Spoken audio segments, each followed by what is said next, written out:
Hello everyone, welcome to Radiology Cases tutorial. Today we are going to discuss the ultrasound evaluation of reproduction-related congenital uterine anomalies. In this video, we will discuss the clinical overview of different congenital uterine anomalies along with their clinical manifestations, sonographic features, impact on fertility, and different cases will also be discussed in this video. The congenital uterine anomalies are the most frequent developmental abnormalities of the female reproductive system, and they may adversely affect the fertility. They are observed in up to 24.5% of the infertile women who have experienced spontaneous abortion. So first of all, we are going to discuss the primordial uterus. In the clinical overview, the primordial uterus arises from the hypoplastic bilateral Mullerian ducts that fail to converge, or from the arrested development of the bilateral Mullerian ducts shortly after their convergence. And it may present as a unilateral, bilateral, or the fused muscular structure located behind the bladder.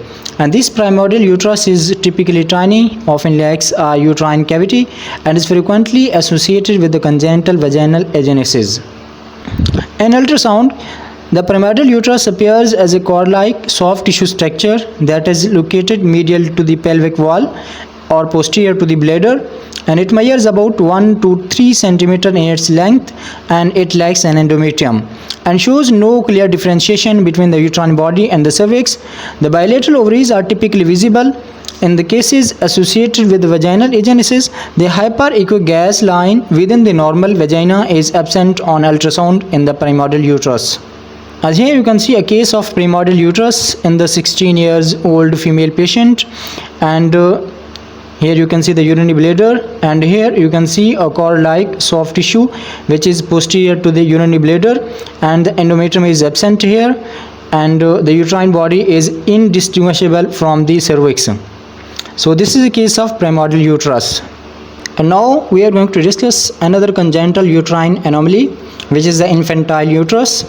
In the clinical overview, an infantile uterus, also referred as a uterine hypoplasia, and it results from the arrested development of the bilateral Mullerian ducts shortly after their confluence. And the uterus is smaller than the normal, with the hypoplastic endometrium and a narrow uterine cavity. And it is distinguishable from the primordial uterus, which lacks endometrium. In the clinical manifestations, the condition primarily presents as a delayed onset of the menstruation or the low menstrual volume.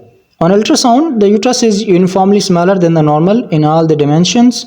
The anterior-posterior diameter measures less than 2 cm, and the length of the uterine body is equal to or shorter than the length of the cervix, and the uterine to cervical length ratio is 2:3 or 1:1, and the endometrium is thin and often appears thread-like. As here you can see a sonogram of the 17 years old female patient uterus, and here you can see the urinary bladder, here you can see the uterus, and here this one is a cervix.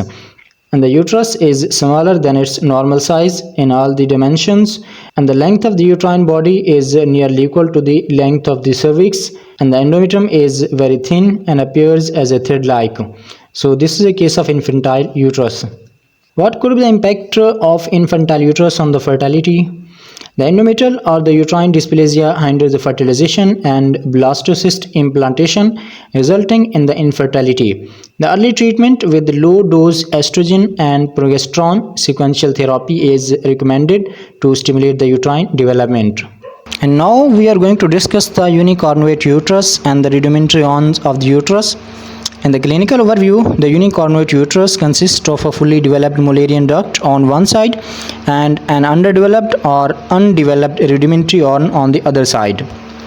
In the clinical manifestations, the unicornuate uterus consists of a fully developed Mullerian duct on one side and an underdeveloped or undeveloped rudimentary horn on the other side, and the patient with a unicornuate uterus commonly present with infertility, recurrent miscarriage, or the preterm delivery. When accompanied by the rudimentary horn, the horn can be categorized based on the anatomic relationship to the unicornuate uterus.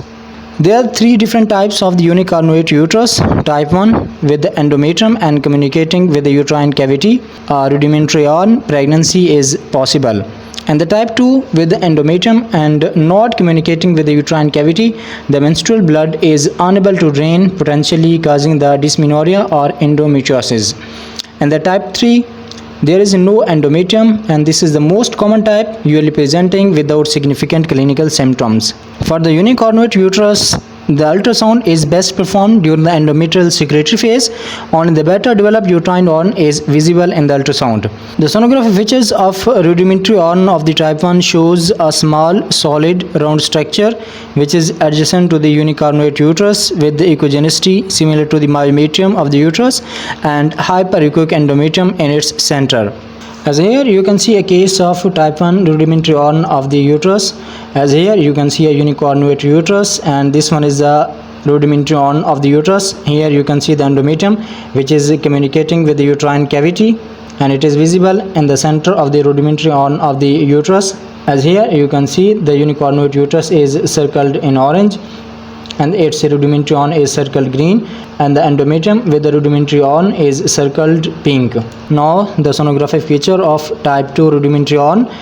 The type 2 rudimentary horn show the anechoic cyst in the center of the solid structure or resemble the echogenicity of the adenomyosis.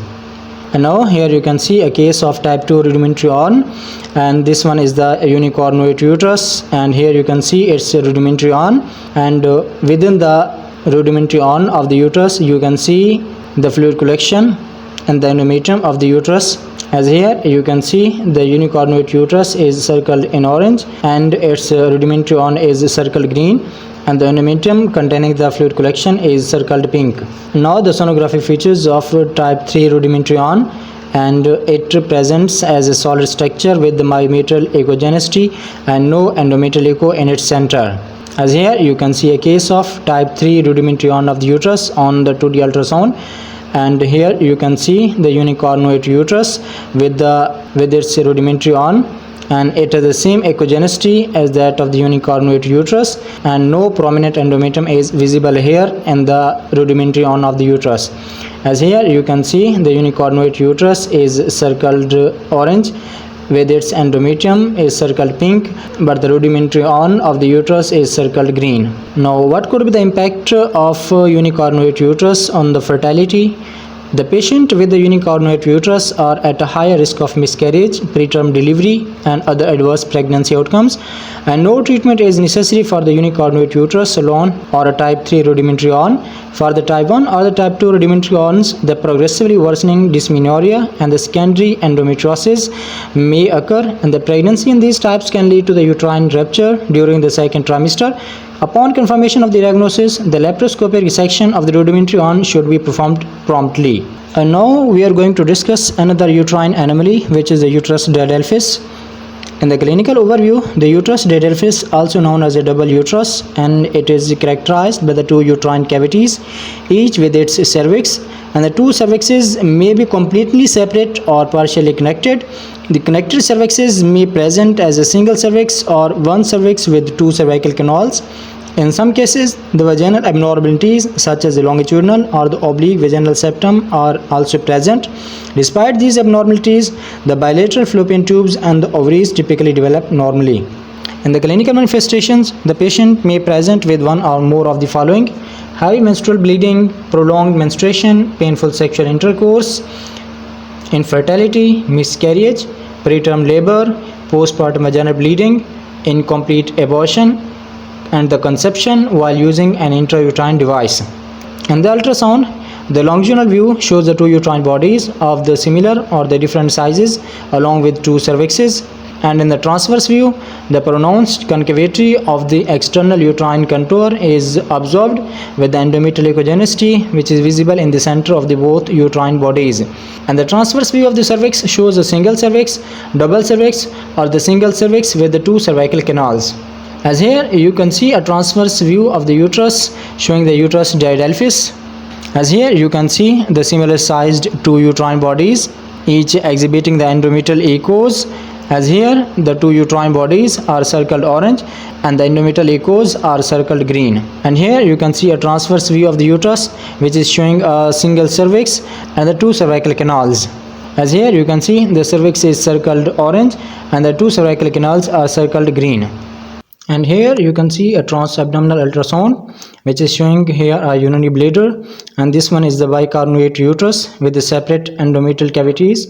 And here you can see the endometrial cavity is showing a gestational sac, and here you can see a single cervix is identified here. So this is a case of bicornuate uterus. Thanks for watching.